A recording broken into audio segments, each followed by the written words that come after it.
On the floor to me. Hello, everybody. My name is Ken Masson. I am the president of the Rotary Club of World Disability Advocacy.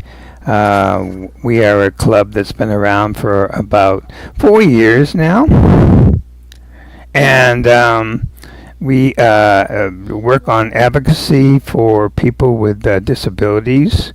On a worldwide level, we're focusing on their human rights.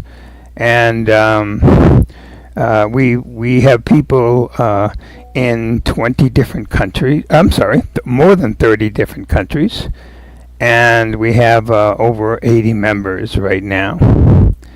And we are pleased to be with us today. All the way, I'm in Colombia, and Njoya is in Cameroon. And hopefully our internet will stay stable enough so we can do this today, because this is a fascinating conversation to me. And I've had many conversations with Njoya on this, and it's always interesting. How are you, Njoya? I'm very fine, Mr. Ken. It's a pleasure having you like today. Well, it's a pleasure for we're across. We've got an ocean in between us, so between you and I. So, but still, yeah, we're making this world a much smaller place. Tell me a little bit about yourself.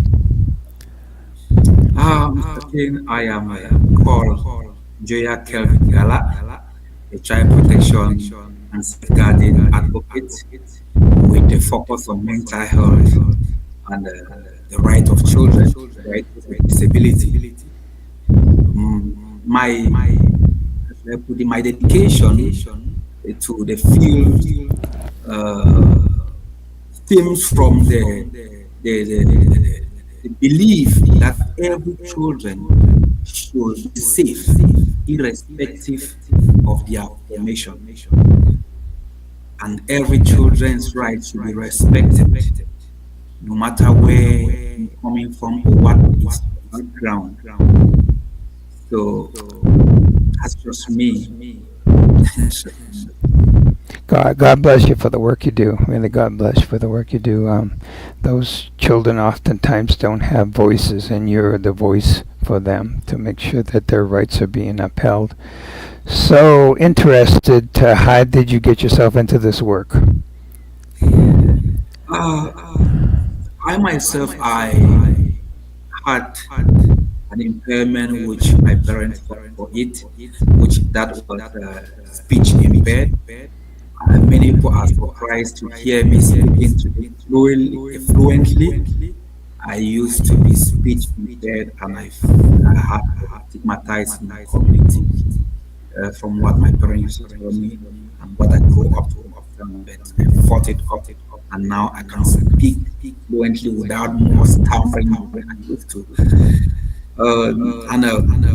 Living in a community where abuse is rampant, it made me to nurse that urge to fight for it, to see that people should not go through what some of us went through: stigmatization, abuse, all kind. While in school, I keep on fighting for the rights of others. That's where I developed the interest that at my university level, I read law up to the degree level. I degree in law and science. And this is the courage, that's the zeal to push for it. And I got employed by the Cameroon Baptist Convention Health Services as a child protection officer, and in that field, I was like fulfilled. But yet, when I go to the community, I see so much, and I think that there is more to do. This makes me further my education. I push with the master, where I did a clinical science, and here am I, fortunate and hopefully to push with a PhD in psychology. Very good. Well, you're putting your education to good work. So, I'm getting a signal here that we're not connected to LinkedIn, but I'm going to take care of it. I'm going to do this while I'm talking to you too. Um, so, in your situation, then, you're in Cameroon, and Cameroon is has uh, they have both rural and urban areas. Obviously, you're working in both. Is that correct? Yes, I work in both urban and rural areas. Okay. It says we're connected back to LinkedIn. Hopefully, we are. And so, what is the current situation in Cameroon as far as children that are being abused? Oh, frankly speaking, the current situation in Cameroon, as far as child abuse is concerned, it remains a pressing issue. You know, manifestation that's manifesting in various forms. You know, be it physical abuse, be it emotional abuse, sexual, as well as neglect. The most affected region is the regions that are affected by the crisis. You know, Cameroon has 10 regions, and two, which is the northwest and the southwest region, are in crisis, and you equally have the Boko Haram crisis in the far north region of Cameroon, which is equally the region soaked into crisis. So such makes things difficult for children, especially those with disability, because many people in this region, especially the far north, are now internally displaced because they are rushing to those areas which are safer. And the question is, what about those children with disabilities who cannot be transported or run to those safest areas? What becomes of them, you can imagine, because they have been left maybe with their grandmothers in the communities, maybe with some caregivers who maybe subsequently will abandon them. Maybe some other children, be it with disability or not, are not safe from abusers. Some who are sexually abused. It's a pity we say this on air, but that's the reality in what's happening in the northwest and the southwest region of Ghana. So, um, some of these abuses, thanks to you probably, are being reported, but many are not. And why is that the case? Uh, Several factors contribute to the underreporting cases of child abuse. This includes stigma. You might feel that when you report, people will start pointing you with a finger that that's a child who was raped. You have lack of awareness. They are not even aware of where to report if they have been abused. Hmm. If they have been abused, in other cases, it's fear. You know, because you've not been educated that if someone abuses you, you can report, or if you know of someone who has been abused, you can report as an anonymous reporter. You see that some people will be scared to report because of the threat from the abuser. Some abuser will threaten you that if you tell your mother, I'll kill you. And because they are ignorant, they won't report. You see them dying with the stigma, dying with the trauma. And also there is a aspect of culture. You know, sometimes some people will feel that you don't talk evil against an elder. But the truth is that you were just raped by that elder. So because they are ignorant of this, mechanism put in place to to come to their aid, they are bound to close up. Yeah, So, so your work, it makes complicate your work. And basically, what you're telling me there, it's a community family issue why they're not being reported, as opposed to anything else there. And I would assume then part of your work is to talk to the community and the families and try to get get them to understand the importance of reporting these abuses. yes, yes, that is wholly part of my work or our work. I think the Cameroon Baptist Convention Health Services is doing much. It is a religious organization.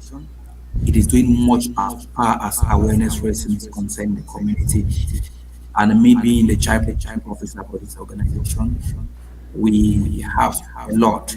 We have about around 48 health facilities around the country, and many of them are found in the rural areas. And each of these health facilities do have a focal point, a child protection focal point, whereby if a case happen in the community, because of the much awareness raising which they are struggling to do, some people are beginning to understand that they can rush to this focal point and report the cases before we can pick it from there and continue. So other local organizations like Kelvin Association, they are equally doing much. Kelvin is equally doing much in the community as far as sensitization is concerned.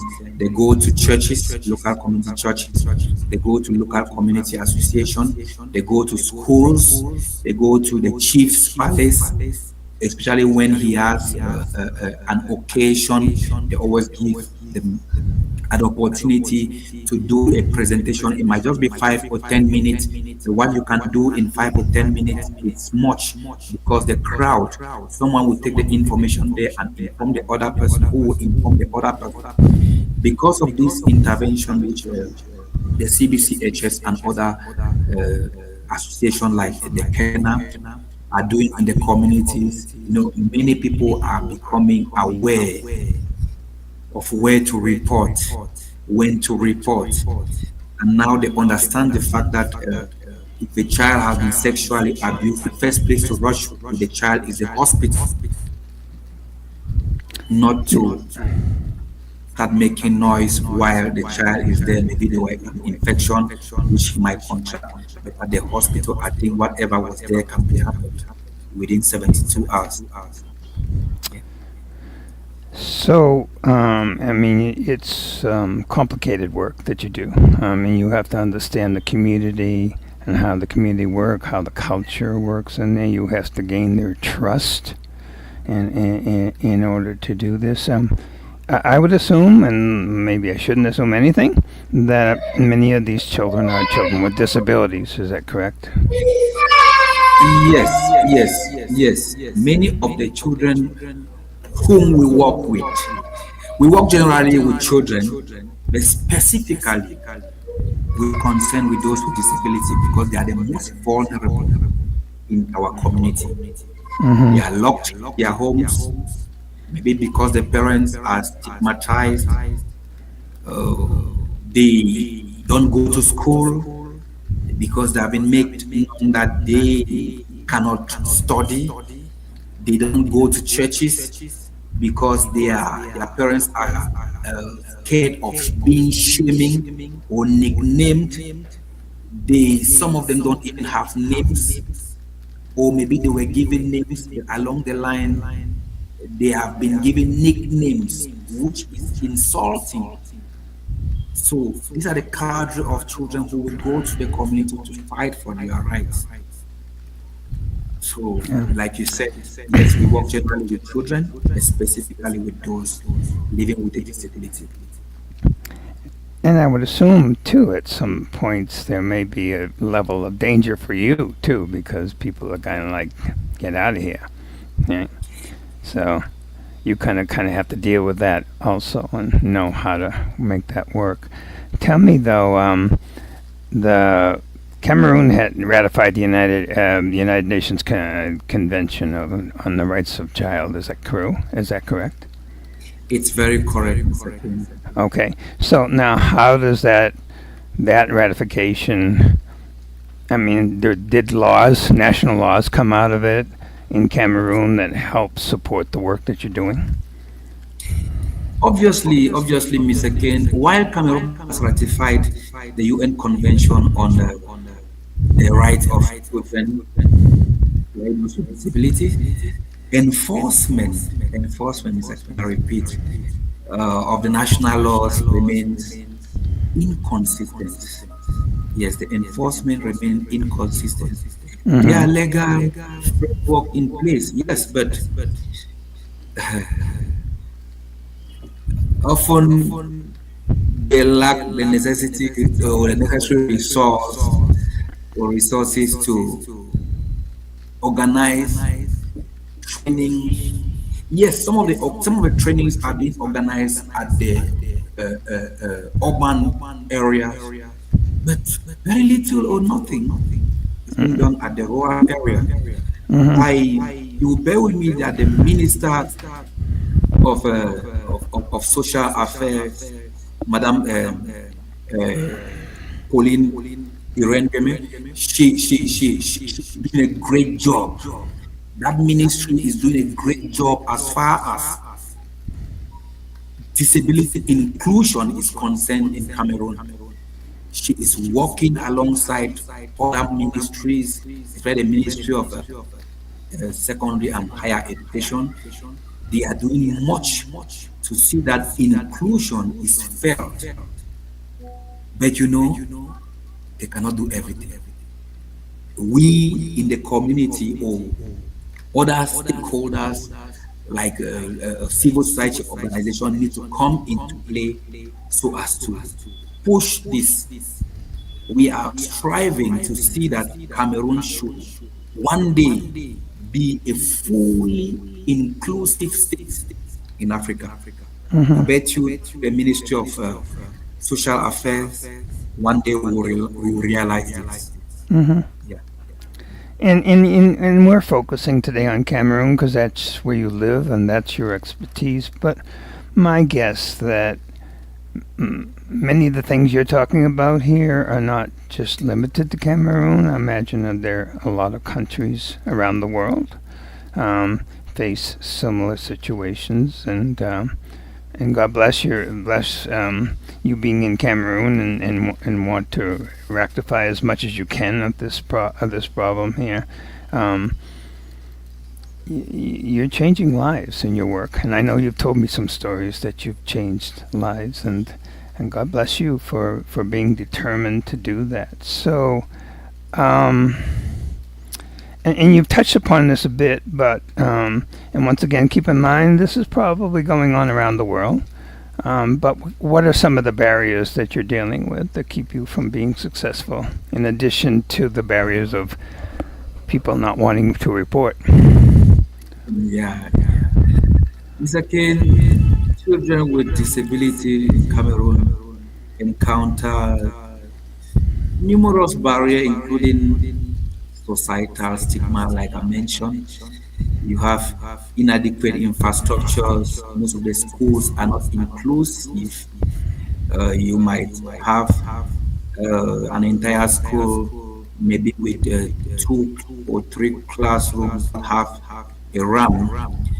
And what we as community stakeholders or civil society organization, what we do is that we sensitize the school administration that if there is a class, let's say from 1, where there is a child who is mobility impaired and is using a wheelchair, and that class has a ramp, and maybe this child next year will be going to Form 2, and maybe the class of Form 2 don't have a ramp, we always propose them to swap the class, just swap the class. The class which had a ramp, which was Form 1, will now become Form 2, and the Form 1 will go to Form 2 while they are looking for means to to make accessible the other classes. We equally lack there's equally lack of access to specialized education. Uh, now specialized education like to promote inclusive education, because you cannot just be talking of inclusive education when you don't have specialized teachers. There is this shortage of specialized teachers.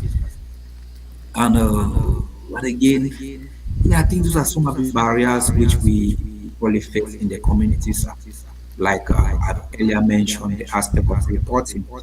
Hmm. Reporting is a problem. It's a problem.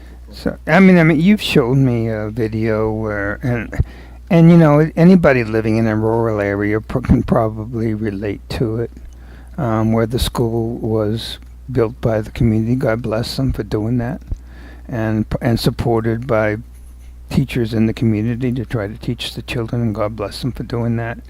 But for a child with disabilities, they're not accessible. If you had a wheelchair, particular. Yes, most of those schools, like I said, they are not accessible. But a parent who has been well educated on what disability is all about, most of them take the initiative to carry their children to school. There you go. Yeah, like I don't know whether I shared some of those pictures which I had consent with. Like you see a mother carrying her children on her back and going Yeah. to school. Now the Yeah. first complaint, or which they often raise to us, is we don't know when he will be big. How are we going to do with it? We're not thinking of how are we going to arrange these roads so that a wheelchair can even leave their quarter to school. Yeah. Those are the challenges we face sometimes. Like we've been reflecting on the project. If we have fun, that we can build maybe a home not far away from some of those schools where some of these children with disability, it can be like a small dormitory where they can be living there so that they can easily access education. So we're just thinking globally, we're thinking randomly, but those are the challenges. Like the schools you saw, they are not accessible. I can't tell you, like the videos were clear, they cannot access it. So that's one of the challenges which these children face in the rural areas. Yeah. And you know, when things aren't ideal, and I don't know where in the world they are, you try to make work with what you have. And with those mothers carrying their children to school, God bless them for that. You know, God bless them. So we've talked a lot about here, maybe some of the negative things you're dealing with, which are big and important to talk about. But what are some of the models that you've been working with that are being successful at this point?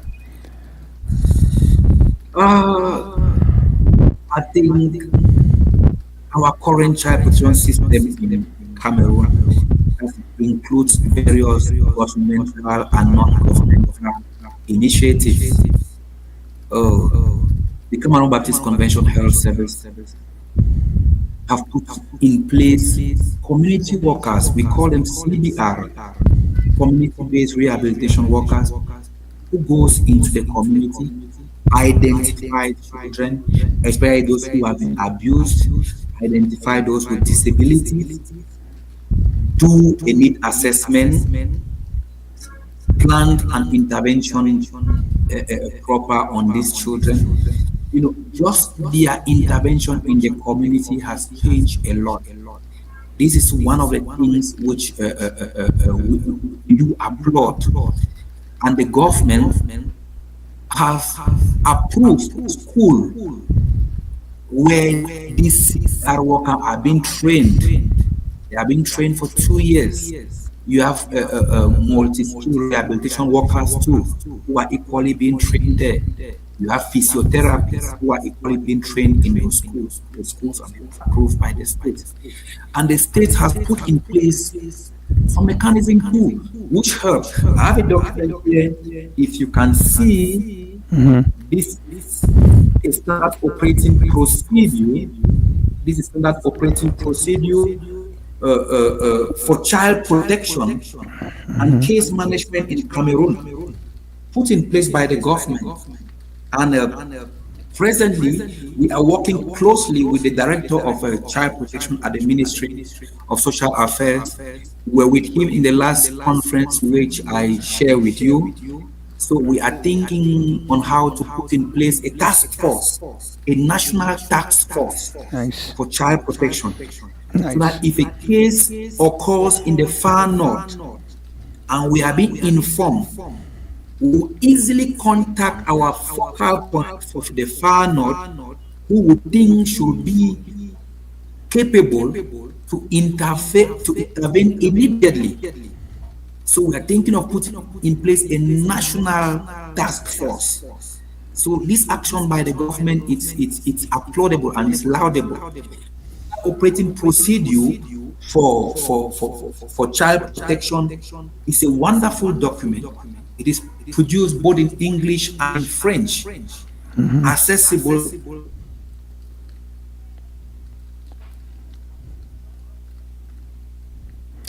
Oh, we have lost Njoya for a minute here. I'm sure he'll be back. It's just an internet situation, but it's fascinating to talk to him. I'm sure a lot of people would relate to the experiences that he's going through, particularly when you work in the rural area. But I think it's important for all of us to hear about the work that he's doing there.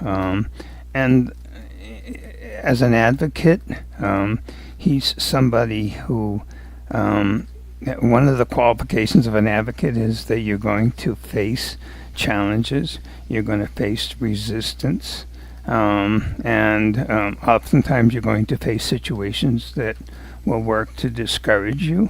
And in his case, he's facing that every day. And he does. He obviously he's a human being, so he's going to deal with the discouragements of that. But I think in all cases, as us being advocates, we need to go back and think about why are we doing this, and he does that a lot. And when he sees a child that is being abused, it's a force within him to stand up for the rights of that child and do what he can to make sure that situation is corrected. And I'm sure there are a lot of people like him around the world, and God bless those people that are doing that work around the world. And it's a big job with a big task. And obviously one person can't do it all. But we, again, as advocates, look at the situation that if we try to look at the big picture of the whole thing and try to change that situation, we may become overwhelmed. So it's better that we look at one child's situation at a time and try to help that one child as best we can. And if we can, oftentimes, if we can change one child, we change the world, because we change the life of one child, we are changing the world. And he's doing that kind of work, and I'm sure there are others out there that are doing similar work, and I applaud you for doing that. He's lost his internet connection, and sadly, if we can't get back to him, that would be sad. And maybe we can continue this discussion with him at another time, because I had many more questions for him to ask, and it's important that we hear and we can learn from what he's doing. So it may be that he not be able to come back in again. That's some of the challenges sometimes when we do this, when we work in areas, remote areas, that the internet is not always the best. So I apologize for that. I'm going to give him just a few more minutes here, and then we'll probably have to continue this conversation at another time, which I will. I think what I'm going to do is meet with him again, record the finishing of this conversation, and then edit that on a recording that we can put on YouTube, because I got a feeling that we're not going to hear back from him again. So much appreciation for those that tuned into this. As I said, we will put the whole interview on a recording on YouTube and get back to you soon. So I hope you all have a good rest of your day. Take care.